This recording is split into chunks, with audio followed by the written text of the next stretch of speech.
La décision sonne-t-elle un coup de tonnerre pour les défenseurs de l'environnement? Alors qu'il s'évertue à protéger la faune de plus en plus menacée, le gouvernement botswanais vient de procéder à la levée de son moratoire sur la chasse d'éléphants sur son territoire.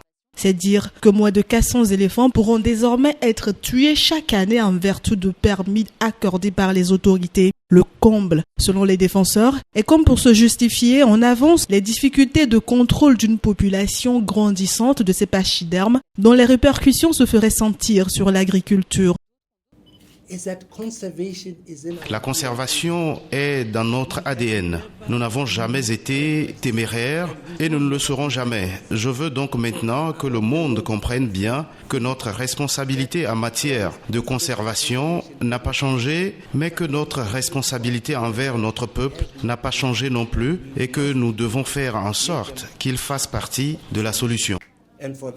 Le Botswana compte la plus importante population d'éléphants en Afrique, près de 160 000 selon les récentes estimations. L'interdiction de chasse, instaurée en 2014 par l'ancien gouvernement, était destinée à les protéger contre le braconnage. Mais les autorités actuelles rassurent, cette reprise sera faite de manière ordonnée et éthique.